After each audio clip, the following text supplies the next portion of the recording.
天府联盟大胜魂殿，捷报响彻中州，有幽黄泉欲夺彩铃。幸得萧炎及时赶到，盟的防御轰然瓦解，战况越发危急，州霸主之位自此易主。Lúc này, nhận ra mối đe dọa tử vong chân thực từ Tiêu Viêm, Bắc Long Vương không dám có nửa phần khinh địch. Lão lập tức giơ bàn tay đỏ lòm đầy huyết sắc, lão điên cuồng kết xuất ấn quyết, gầm lên một tiếng xé rách mảng nhĩ quát, huyết long thôn thiên.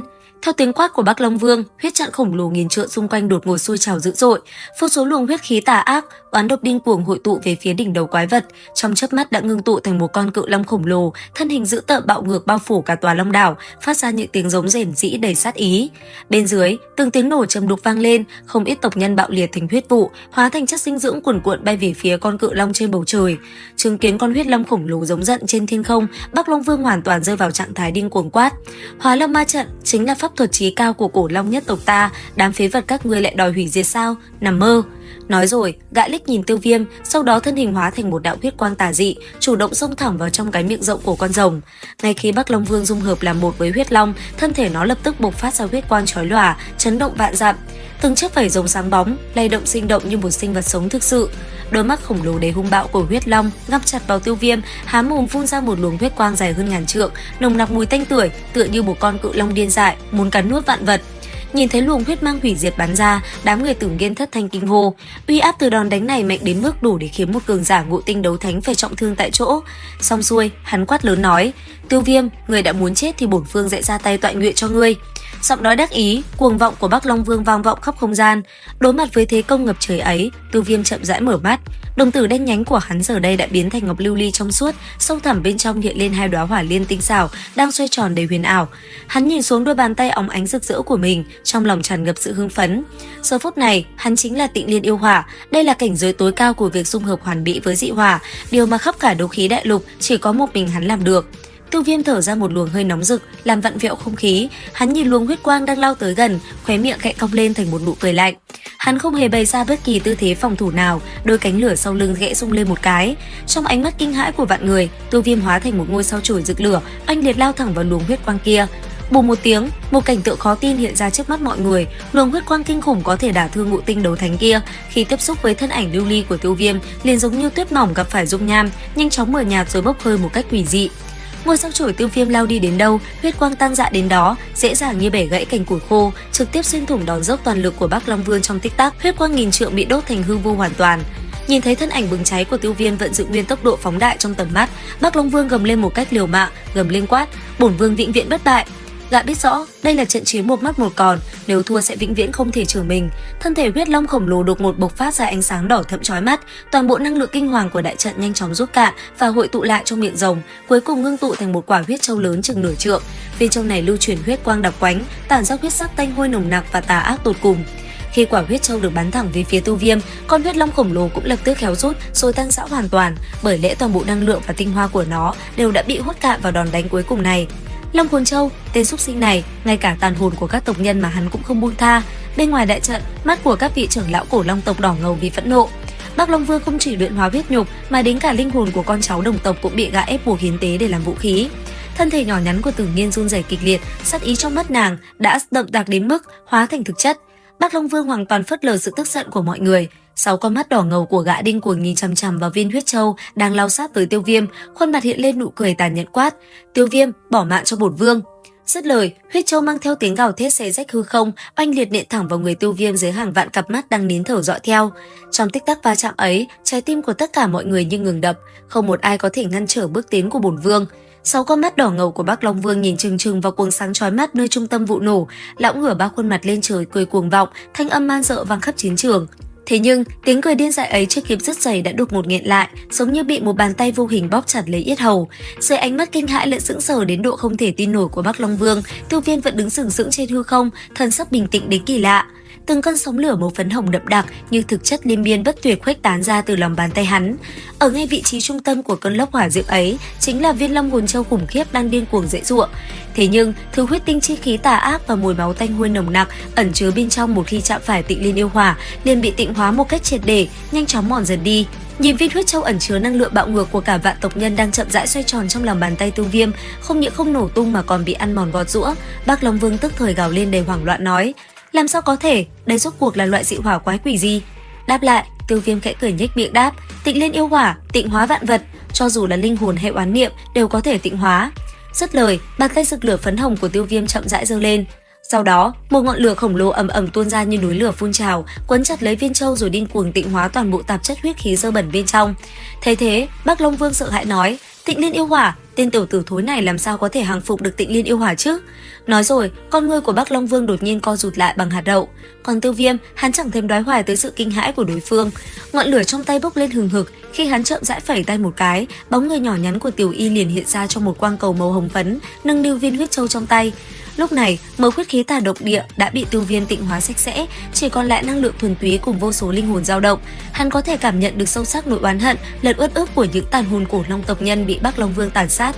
Ánh mắt Tiêu Viêm lạnh lùng nhìn về phía Bác Long Vương, khóe miệng khẽ nhếch lên một nụ cười ẩn ý, rồi chợt cong ngón tay búng mạnh một cái quát: Những vong linh ở trong này, thỉnh cầu ta trả lại món nợ này cho ngươi. Dứt lời, viên châu cỡ đầu người được bọc trong hỏa diễm phấn hồng lập tức bạo phát tốc độ nghịch thiên, lao vút ngược trở lại, mà mục tiêu lần này chính là Bác Long Vương. Nhìn thấy đòn dứt điểm của mình bị trả ngược về, sắc mặt Bác Long Vương tức khắc trở nên kinh hãi tột độ, gã không kịp nghĩ ngợi, điên cuồng thoái lui ra sau. Năng lượng bên trong Long Hồn Châu kinh khủng cỡ nào, gã là người hiểu rõ nhất, nếu bị thứ này oanh trúng thì cái mạng già của gã coi như xong đời. Bác Long Vương lui về phía sau, nhanh như một vệt huyết quang, nhưng viên châu màu hồng phấn kia còn nhanh hơn gấp bội. Bằng vận tốc như chớp giật xé toác hư không, trên bề mặt của châu thể lần lượt hiện lên từng khuôn mặt mơ hồ của các tộc nhân đạo khuất. Họ lộ vẻ tức giận, oán độc thấu trời, nhìn chừng chừng vào kẻ phản tộc đê tiện trước mặt.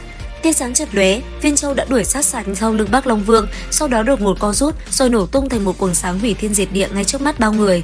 Uỳnh một tiếng, cơn bão năng lượng đáng sợ từ tâm vụ nổ điên cuồng càn quét ra xung quanh, tạo thành một luồng cuồng phong tột cùng mãnh liệt, trực tiếp đánh tan một nửa lượng huyết xương tà dị đang bao phủ phía dưới Long đảo. Nhìn thấy cơn bão kinh khí khủng bố đánh tan huyết trận, các tộc nhân cổ Long nhất tộc đứng bên ngoài ngơ ngác nhìn nhau hỏi: thắng rồi sao? Một lát sau, khi nhận ra huyết ảnh của Bác Long Vương đã bị nuốt chửng, trong mắt ai nấy đều bừng lên niềm vui sướng. Vẻ mặt các trưởng lão Đông Long đảo tràn ngập sự mừng rỡ nói: Tiêu Viêm tiên sinh quả nhiên thực lực siêu phàm, đến cả huyết khí bá đạo trong Long Hồn Châu mà cũng tịnh hóa được. Xem ra ông trời quả thực không tuyệt đường sống của cổ Long tộc. Long Hoàng đại nhân, đoạn thiện duyên này đúng là đại phúc đức của cổ Long nhất tộc ta. Tiêu Viêm tiên sinh đã ra tay cứu bộ tộc chúng ta qua mấy đại nạn rồi, đại ân đại đức lần này tộc ta tất phải ghi tâm khắc cốt mà báo đáp. Tiêu Viêm tiên sinh đúng là đại ân nhân của cổ Long nhất tộc chúng ta. Nhìn thấy ánh mắt của Trúc Ly trưởng lão, đại trưởng lão của Đông Long đảo hơi chần chừ một chút, rồi cũng gật đầu, thấp giọng nói: Ta hiểu ý ngươi rồi, đợi cổ Long nhất tộc triệt để thống nhất, bộ tộc chúng ta sẽ lập tức kết minh cùng Thiên Phủ Liên minh. Nghe được lời này, Trúc Ly lúc này mới mỉm cười hài lòng. Chuyện kết minh cùng Thiên Phủ Liên minh thực ra từ 2 năm trước Tử Nghiên đã từng đề cập tới. Trong lúc mọi người đang mừng rỡ, cơn bão năng lượng cuồng bạo phát ra từ vụ nổ sau một hồi tàn phá điên cuồng cũng chậm rãi tiêu tán. Ngay sau đó, một bóng người vô cùng chật vật dần dần hiện ra trước mắt chúng nhân. Nhìn thấy dáng vẻ tuy vô cùng thê thảm nhưng vẫn sống, mọi người sợ hãi nói: Bác Long Vương vẫn còn sống sao? Tiêu Viêm thấy vậy cũng hơi nhướng mày lẩm bẩm: thân thể của Thái Hư Cổ Long quả nhiên danh bất hư truyền. Cùng lúc đó, Bác Long Vương ho ra từng ngụm huyết sắc, lão nằm mơ cũng không ngờ tới có một ngày chính mình lại bị trọng thương bởi một đòn của bản thân. Đến đây, gại quát lớn: Tiêu Viêm, ngươi nhớ kỹ cho bổn vương, mối thù hôm nay bổn vương nhất định sẽ bắt ngươi trả gấp bội. Dứt lời, thân hình lão đột ngột bắn ngược ra sau, hiển nhiên là muốn lợi dụng huyết vụ còn sót lại để bỏ trốn. Thấy thế, Tử Nghiên khẩn cấp hét lớn: không được để hắn chạy thoát. Đáng tiếc, ngay khi thân hình Bác Long Vương vừa động, đôi cánh lửa sau lưng hắn đã rung lên bần bật, hóa thành một vệt sáng màu phấn hồng đuổi theo nhanh như chớp giật. Nhìn thấy Tiêu Viêm cắn chặt không buông, ánh mắt Bác Long Vương lóe lên vẻ điên cuồng quát: muốn lấy mạng bổn vương, nằm mơ đi. Nói xong, lão vung mạnh tay, 10 bóng người tộc nhân cổ Long bay ra, rồi lao thẳng về phía Tiêu Viêm. Thấy tên này lại trở trò bẩn thỉu, chân mày Tiêu Viêm khẽ nhíu lại, tốc độ truy kích thoáng chậm đi một nhịp. Nhưng ngay khi hắn chuẩn bị dừng lại cứu người, 10 luồng hào quang bảy sắc đã như dòng lượn lướt tới cực nhanh. Thất thải Thu Thiên Mãng gầm rú, chuẩn xác quấn lấy 10 bóng người kia, rồi ném mạnh ra ngoài phạm vi huyết trận. Khi chướng ngại vật đã được dọn sạch, thanh âm lạnh lùng của Thải Lân cũng kịp thời vang lên bên tai Tiêu Viêm quát: mau bắt lấy hắn. Nghe vậy, Tiêu Viêm gật đầu, đôi cánh lửa sau lưng rung mạnh, tốc độ của hắn đột ngột bạo tăng, trong nháy mắt đã như quỷ mị hiện ra ngay trên đỉnh đầu của Bác Long Vương. Hắn cười lạnh một tiếng, bàn tay trong suốt nhuốm hỏa diệm phấn hồng nhanh như sấm sét chộp thẳng xuống thiên linh cái của đối phương. Nhìn thấy Tiêu Viêm không tha cho mình, Bác Long Vương lộ vẻ hoảng loạn, nhưng trong lòng lại hiện lên ý định tàn nhẫn tột cùng. Thủ ấn của lão biến đổi, thân thể bất chợt phồng to lên một cách quỷ dị. Nhìn bộ dạng này, lão rõ ràng là muốn tự bạo để đồng quy vu tận. Tiêu Viêm đương nhiên không ngu ngốc đến mức đi lưỡng bại câu thương với một kẻ hấp hối. Hư ảnh linh hồn khổng lồ nhanh chóng ngưng tụ ngoài thân thể, đòn hoàng tuyền thiên nội xúc tích bấy lâu lập tức bùng nổ, hóa thành một mũi tên linh hồn vô hình đâm thẳng vào sâu trong vũng bùn linh hồn của Bắc Long Vương. Uỳnh một tiếng, cơn đau linh hồn thấu xương thấu tủy khiến Bắc Long Vương thét lên thảm thiết, ý thức trì trệ, thân thể đang bành trướng cũng theo đó mà xẹp xuống nhanh chóng. Đến khi lão cố gắng áp chế được cơn đau để tỉnh táo lại, thì cho cảm thấy sau gáy lạnh ngắt, bàn tay của Tiêu Viêm không biết từ lúc nào đã khóa chặt lấy thiên linh cái của lão. Thấy thế, Bắc Long Vương sợ hãi nói: "Đừng lấy mạng ta, ngươi thắng rồi, Tam Đại Long đảo ta có thể mặc kệ, sao hết cho các ngươi, từ nay về sau ta không còn là Bắc Long Vương nữa." "Ha ha, ngươi lật mặt cũng nhanh thật đấy. Tha cho ta một mạng, sau này ta tuyệt đối sẽ không bao giờ xuất hiện trước mặt các ngươi nữa." "Ý kiến không tồi, thế nhưng lấy mạng ngươi thì ta mới hoàn toàn bớt đi một mối họa." Dứt lời, lòng bàn tay hắn đột ngột phát lực, một luồng hỏa diễm nóng bỏng mang theo uy lực tột cùng của Tịnh Liên yêu hỏa xuyên thẳng vào đầu Bắc Long Vương nhanh như chớp giật. Và liệu rằng tên này còn sống không? Theo dõi kênh YouTube Review 5 phút để biết thêm diễn biến trong tập 202 nha mọi người. Xin chào và hẹn gặp lại.